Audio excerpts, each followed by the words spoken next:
Olá, concursando, como é que vocês estão? Então, depois de um tempo aí sem apresentar nada, né? Hoje nós vamos falar sobre legislação especial, a parte 1. E nós vamos aqui fazer uma análise superficial, né, sobre a Lei 10.633, que é a Lei de Organização Judiciária. Então, aqui nós fizemos o tópico, né, da lei, nós pegamos aqui, vemos as disposições gerais, a organização judiciária, né, a estrutura administrativa, como está dividida a Lei de Organização Judiciária. Bem, e aqui os principais tópicos. E apresentamos aqui esse organograma como fica. Para falar da Lei de Organização Judiciária, nós temos que voltar a falar também do antigo Código de Organização Judiciária. Na verdade, ele ainda é vigente. Inicialmente, nós tínhamos aqui o Código e Organização Judiciária, né? Quando foi fundado o Estado do Rio de Janeiro, o Código de Organização Judiciária ele foi instituído pela Resolução número 1. Então, está aqui. Ele foi instituído pela Resolução número 1 de 1975. Aquela época, sob a vigência da Constituição de 67, com a emenda constitucional número 1, que em seu artigo 144 dizia o seguinte: a organização e a sua justiça, observado o artigo 113 e 117 da Constituição, dispositivo, e aqui no parágrafo 5º,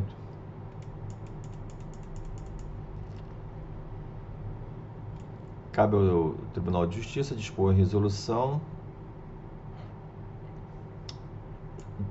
sobre divisão e organização judiciária. Esse dispositivo ele é repetido na Constituição atual, de 88, que assim dispõe: os Estados organizarão sua justiça, observando os princípios estabelecidos nesta Constituição. Então está aqui a competência do Estado.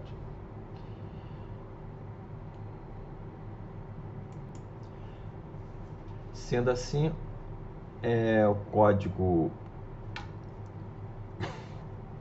de Organização Judiciária, Organização e Divisão Judiciária do Estado do Rio de Janeiro, ele foi recepcionado pela Constituição de 88, né? E depois de muitas alterações dentro do Código de Organização Judiciária, entendeu o Tribunal de Justiça de encaminhar, fazer uma divisão legislativa. Então, ficaria o Código de Organização Judiciária, que seria o esqueleto, né, de toda a estrutura do Tribunal de Justiça, e dividiu com a Lei de Organização Judiciária. Porque esse daqui, ele é mais amplo, ele vai falando de todas as comarcas dentro do Estado, enquanto que a Lei de Organização Judiciária ela é mais específica, ou é mais genérica, perdão. Esse aqui, ele é mais específico. Aqui. Então, depois de tantas alterações, né, quando chega em 2014, 2015, foi encaminhado à Assembleia Legislativa um projeto-lei que tornou-se a Lei 6956, né, que passou a dispor sobre a organização e divisão do Estado do Rio de Janeiro. E aí ela manteve aqui no seu artigo, manteve no artigo 68 que continua em vigor a Resolução 5 de 77 e o título 3 do livro 1 da Resolução 1 de março de 75, com as alterações que não conflitam com a presente lei. Ou seja, se houver alguma coisa lá atrás que entre em conflito com a presente lei, vai prevalecer esta lei. Então, essa lei 6956, ela vai vigir até 2024. Quando então o Tribunal de Justiça encaminha outro projeto-lei, que recebeu o número de Lei 10.633, tá? A nova disposição de organização e divisão do Estado do Rio de Janeiro, revogando a lei anterior. E manteve também no artigo 89, também manteve em vigor a Resolução 5. Essa resolução número 1 e número 5, elas são fundamentais para a estrutura do Estado, da organização do Estado do Rio de Janeiro. Aí vocês vão falar assim, poxa, Olavo, mas não entendi. É porque essa resolução 5, por exemplo, deixa eu voltar aqui, ela vai definir alguns limites de uma comarca, de uma vara, a criação de varas, né? Como está aqui no artigo 120, foram criadas escrivanias na capital, comarca de Cabo Frio, né? Então, para essas varas serem extintas ou desativadas, será mediante lei. E se por acaso, vamos supor aqui em Caxias, for criada mais alguma vara, também será criada mediante lei. Então aqui, ó, as comarcas de Duque de Caxias, a primeira, segunda e quinta vara criminal foram criados. Aqui em Niterói, as varas que foram criadas, né? Então, toda a estrutura, ela está aqui nessa resolução 5. Então, ela dizia aqui, ó, quantas varas existirão em cada comarca, né? Está aqui marcado que já houve alteração.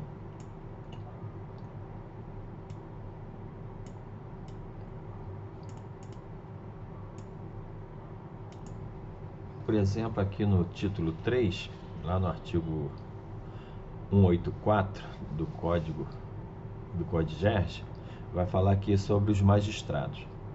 Bem, isso aqui não é matéria de objeto de concurso, mas é só para a gente ter uma ideia, né? Agora vamos falar sobre a Lei 10.633. Bem,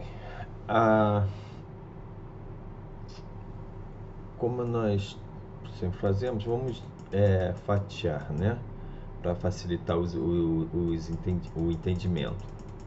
Então ela fica organizada mais ou menos assim, a estrutura dela. Antes, porém, vamos ver aqui na questão constitucional, né, que houve, voltando aqui, a emenda constitucional número 1, que ela atribui aos estados, né, a sua organização. E aí nós passamos aqui, veio a Constituição da República, ela repete. Você vê que está bem semelhante ao artigo 125 com 44. Tá. E a competência dos tribunais será definida mediante a Constituição do Estado do Rio de Janeiro e a Lei de Organização Judiciária de Iniciativa do Tribunal. Aqui dentro do Estado do Rio de Janeiro, e o nosso conteúdo programático aqui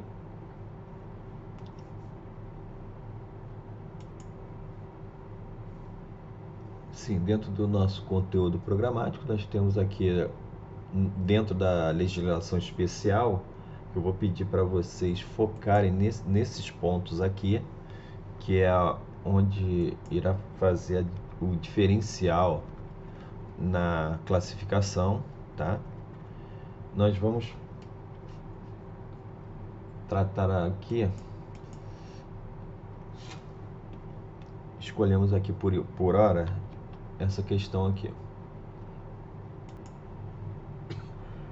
Nós separamos aqui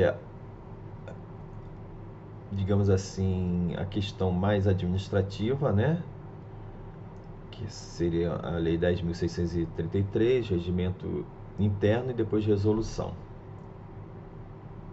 Como disse antes, a resolução tem que estar de acordo com o regimento interno. Quem vai definir a resolução é o regimento interno, e o regimento interno ele fica submetido à Lei 10.633. E essa parte aqui é que trata dos servidores, né? E nós vamos fazer na parte 2 este ponto aqui.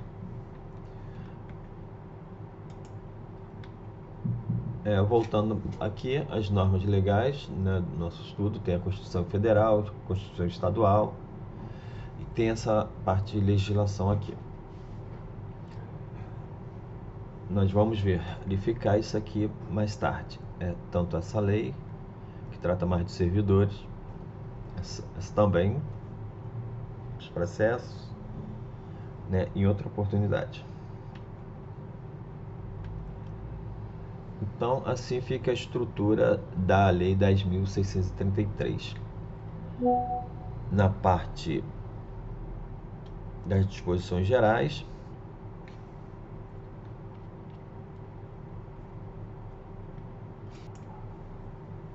é o que vai tratar de toda a organização judiciária. Então, ele vai definindo o que é o poder o que é o Tribunal de Justiça, né, e os seus órgãos. Estão eles vinculados magistrados, servidores, auxiliares da Justiça. O que seriam esses auxiliares da Justiça também, né?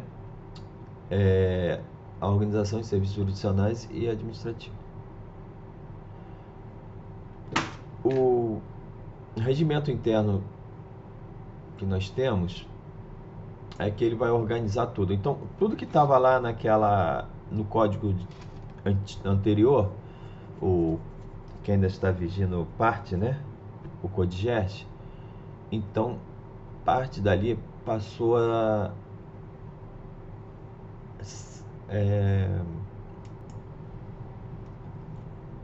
a ser atribuído ao regimento interno, né, do tribunal. Ele que vai definir como vai funcionar a justiça.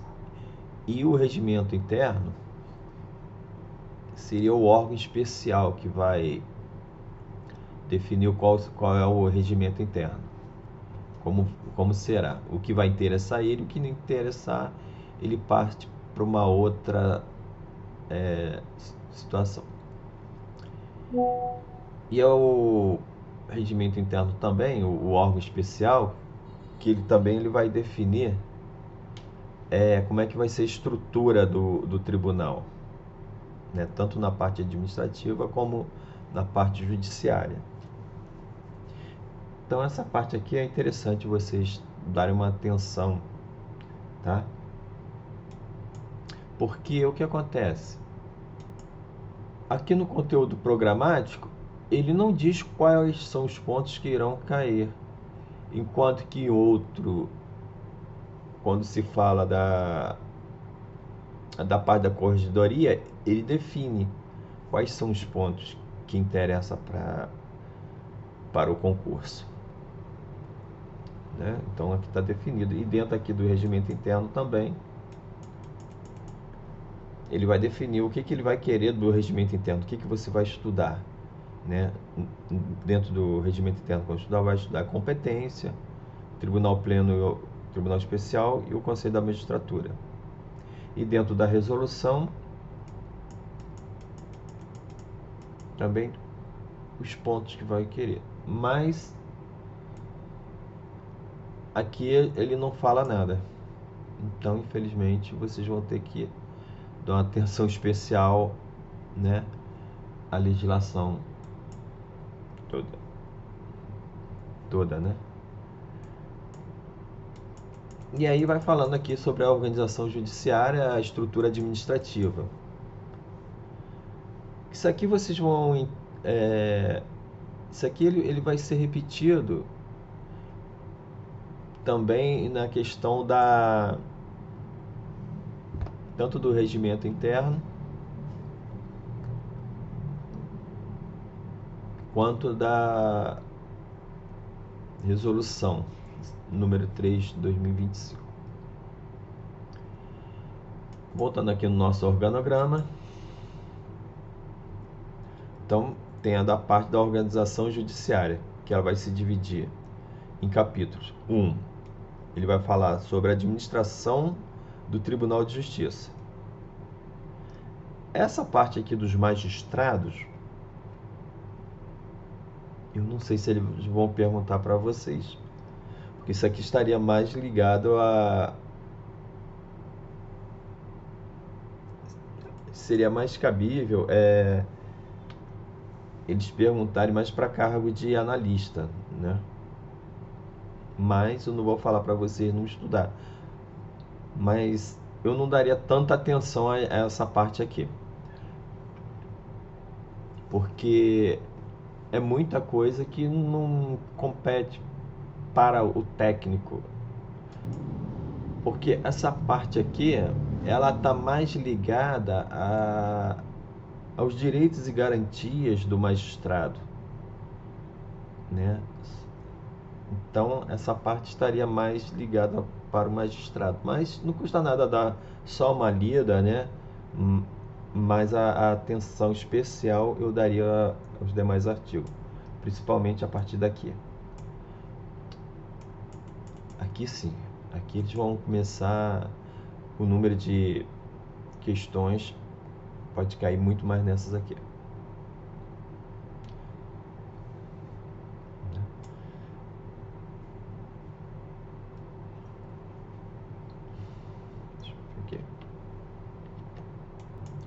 Voltando aqui para o nosso quadro, então, o título 1 vai falar das disposições gerais, título 2 da organização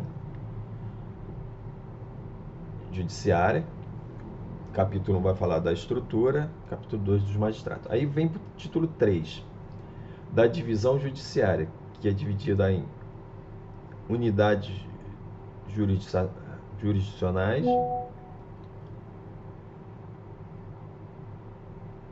dos juízes de primeira instância e da divisão em razão da matéria.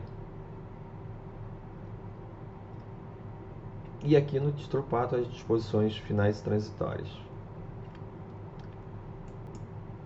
Voltando aqui, eu lembrei de um questionamento que uma colega que está fazendo o concurso com vocês, Elânia Cássia, ela me questionou aqui que ela não estava entendendo esse artigo 9º, porque ela não era da área do direito, ela nunca ouviu falar nada de direito, né? Então, ela está começando agora. Então, aqui vamos ver aqui o artigo 9º. O Tribunal de Justiça, mediante resolução, né, poderá aglutinar ou extinguir o juízo. Esse aglutinar seria juntar duas varas em uma só, ou extinguir um dos juízes. Poderá modificar a competência,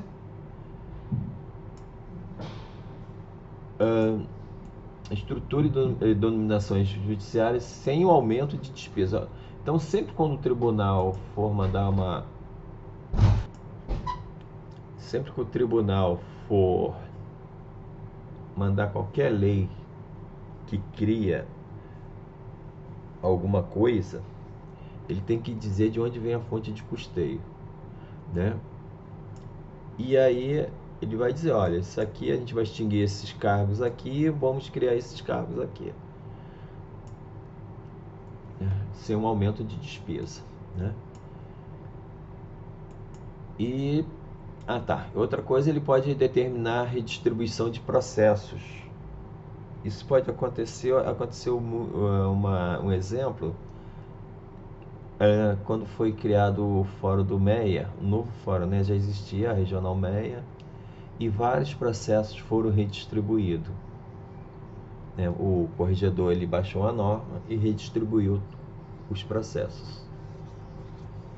Então, aqui a dúvida dela que estava falando aqui, complementando o parágrafo 4º, complementando lá o primeiro, que a supressão da unidade jurisdicional física, não estando vago o juízo, né? Juiz é a pessoa física, é o magistrado, e juízo é a vara, né? Não estando vago o juízo, ou seja, aquela vara não estando vaga, depende de expressa concordância do juiz titular. Por quê? Quando a gente for ver a questão da lei de organização da magistratura, ele goza de um direito da inamovibilidade, ou seja, o juiz daquela vara, ninguém pode tirar ele ali, somente mediante um processo administrativo, né, em que ele seja punido. Fora isso, porque isso é uma garantia do juízo e garantia da sociedade também, né, porque às vezes a pessoa não gosta daquele juiz, né, e aí fica fazendo política para que aquele juiz saia daquela vara, tá? Então é uma garantia do juiz. Então é mais ou menos isso que esse artigo, parágrafo 4º, ele quer dizer. Salvo na hipótese de conversão dessa unidade jurisdicional digital ou virtual. Isso é uma tendência, tá? O juiz, ele vai continuar, essa unidade ela vai continuar.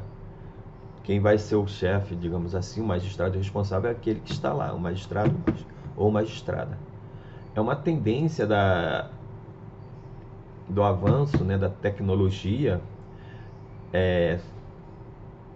as varas serem mistas, né?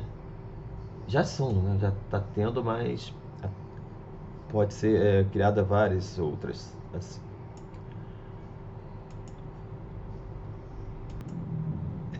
Essa situação aqui também é bom vocês prestarem atenção, né? Juízo de primeira instância, né? São as varas, os tribunais de júri, o conselho. Agora olha só que interessante. O juizado especial ou juizados civil ou criminal, né? Esse especializado seria também a questão fazendária, né, que estaria aqui. Aí o recurso deles, do juizado, ele vai para a turma recursal. Só que a turma recursal, ela é juízo de primeira instância, né? Então pode ser que aconteça alguma pegadinha aqui, né? Se fosse uma ação civil numa vara civil, seria uma apelação que vai direto para o Tribunal de Justiça. Aqui não. Essas unidades itinerantes também são juízo de primeira instância. O que são unidades itinerantes? Não sei se vocês já viram aqueles ônibus que andam lá pelos lugares mais distantes do estado do Rio de Janeiro, né? Às vezes é um distrito e que as pessoas têm pouco acesso ao chegar ao centro, né? Imagine lá em Santa Cruz, por exemplo, nós temos, quer ver, entre Santa Cruz e Guaratiba, né? A pessoa para chegar até Santa Cruz demora um tempo, né? Porque não tem vara lá em Guaratiba, não tem vara regional. Ou eles vão a Campo Grande ou vão a Santa Cruz. Eu não sei qual é a competência lá da área, né? Mas então vai o ônibus com o juiz, com o promotor, defensor público, se faz um mutirão, eles vão até lá. Então aqui também tem as unidades virtuais e os juízos de garantias. ela é um juízo novo, né? No juízo de garantia é o seguinte: está se investigando algum crime, tá? Um fato. Então esse juiz ele ele vai colher ele vai precisar de todas as provas. Depois que tiver todas as provas colhidas e foi distribuída a ação, esse processo sai do juízo de garantia e vai para o juízo, digamos, natural, né? Isso aqui dá mais em processo criminal, para não acontecer do mesmo juiz que colhe as provas, ele julga. Então foi uma mudança que teve recentemente. E aqui a gente vai falar também da competência em razão da matéria. Então o Tribunal de Júri tem competência de julgamento crimes dolosos contra vidas e conexos. Por exemplo, o acidente de carro é um crime doloso contra a vida?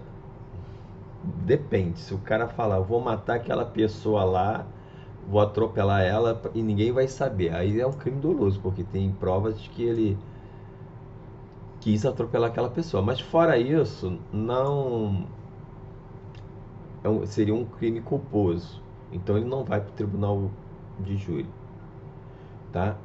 E os conexos é o camarada que às vezes ele comete um crime antes para depois ele praticar o homicídio ou vice-versa. Geralmente os que estão conexos são os crimes de tráfico, né? Então lá o juiz ele vai aplicar a pena do dolo e do tráfico também, né? A questão do crime do homicídio, quem vai julgar é o tribunal de júri. E ali esse outro conexo é o magistrado, porque não compete o tribunal de júri analisar essas partes aqui.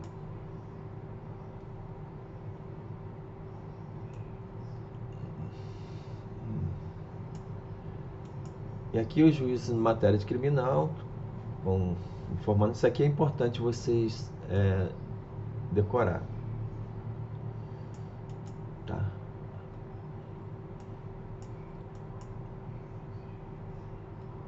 Porque isso aqui também depois vai repercutir lá no código de organização, perdão,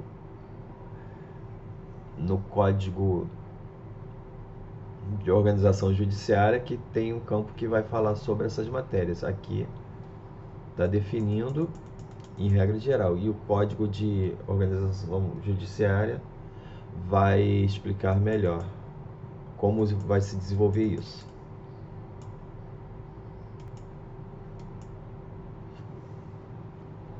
Voltando aqui no nosso organograma, nós fizemos essa divisãozinha aqui novamente, né, para orientar nos estudos.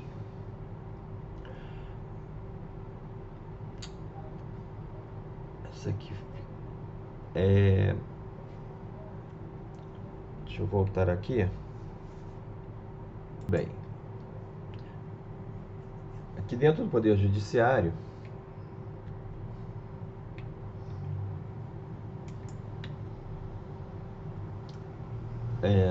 nós digamos assim que isso aqui seria uma hierarquia, né? Então tem o código de organização, tem o regimento interno, tem a resolução e tem as normas. Na verdade, o órgão especial que ele vai fazer a resolução vai criar a resolução, e isso está dentro do regimento interno, que vai dizer compete ao órgão especial, né? Aqui, ó. Dentro do regimento interno nós temos isso aqui, ó. A composição, o que foi solicitado lá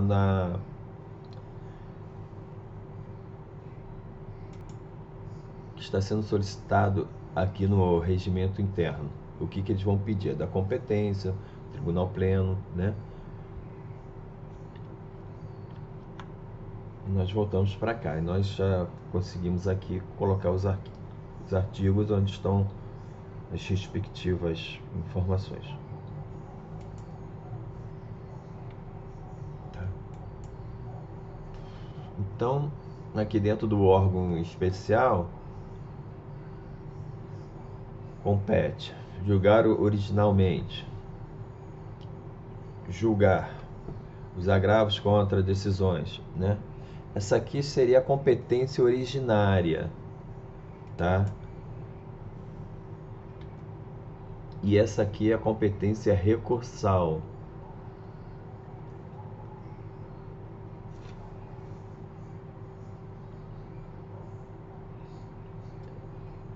Essa aqui também eu entendo que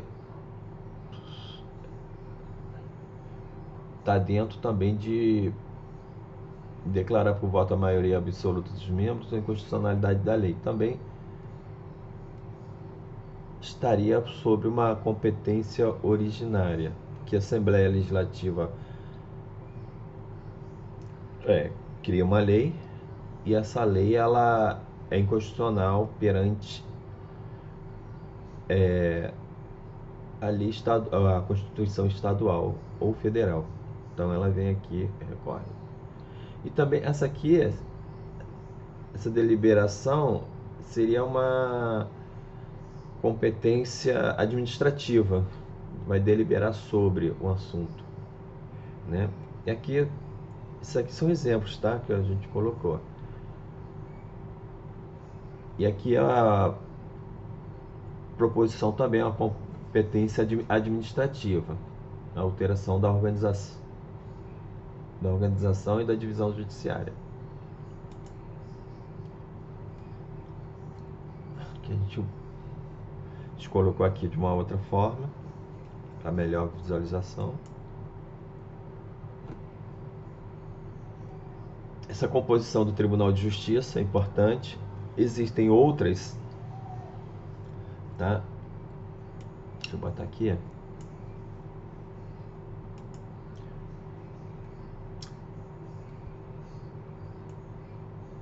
Ela começa aqui.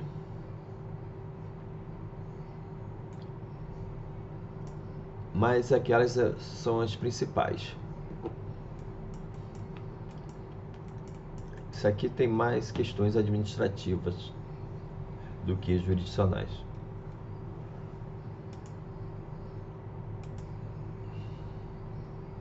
E aqui a gente vai repetindo a composição do Tribunal de Justiça. Como disse, existem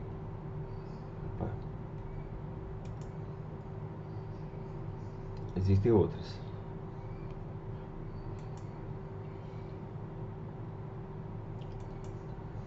Estamos aqui, vamos passar aqui, ó. Competência do presidente do tribunal.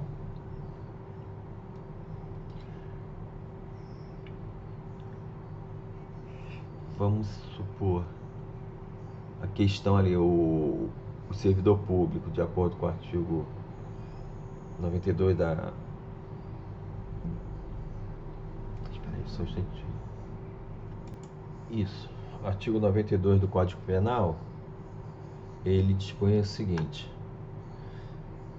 são também efeitos da condenação perda de cargo ou função pública, que é o nosso caso aqui, tá? Então, o servidor ele sofreu uma pena criminal, então é comunicado ao Tribunal de Justiça, né, que aquele servidor foi condenado, e aí sim o presidente do tribunal vai aplicar essa pena de demissão. É uma das funções. Ou então, através de todo o processo administrativo, de uma falha administrativa que ocorreu, né? E a pena tenha sido pena de demissão, que nós vamos verificar depois no Estatuto dos Servidores, né? Aqui, como eu disse, eu separei apenas algumas, atribuições do presidente do tribunal. Tem outras, né? Vocês vão verificar ali. O corregedor também, dentre outras, separamos também essas aqui.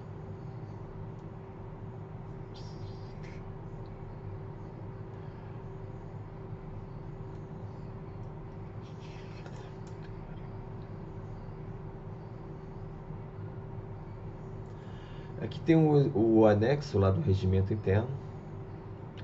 O anexo 1 ele vai falar sobre a competência das câmaras de direito privados.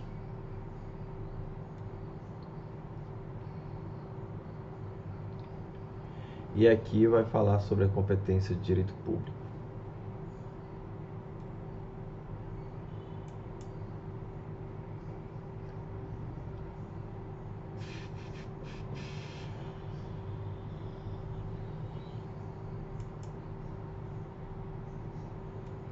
A resolução 3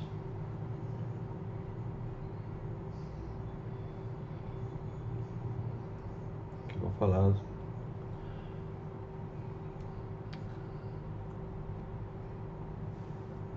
assim, resolução 3 sobre estrutura organizacional do Rio de Janeiro.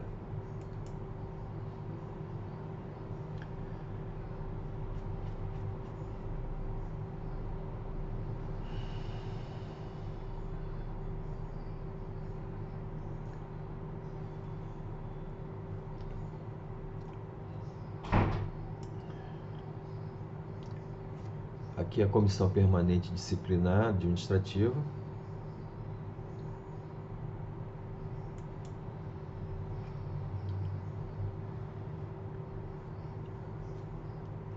Compete aos gabinetes auxiliares da Corregedoria.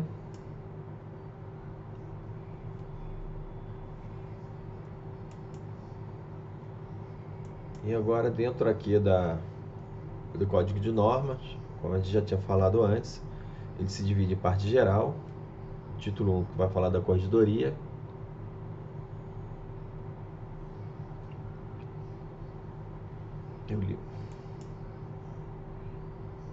e o livro 2 vai falar do foro judicial, e o título 1 vai falar sobre as serventias judiciais.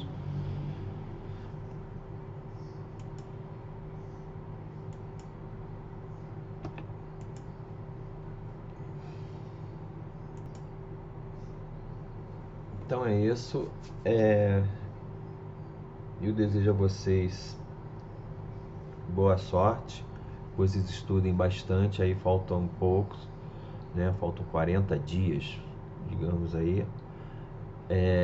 Se dediquem bastante aí, que a prova já está chegando e vai dar tudo certo. Qualquer coisa é só entrar em contato comigo, que estarei pronto para ajudar. Eu não sei nada, eu não sei nada, mas vou aprender. Vou sentar a bunda na cadeira, vou estudar a semana inteira. Até o método peguei. Quando chegar o dia, quando chegar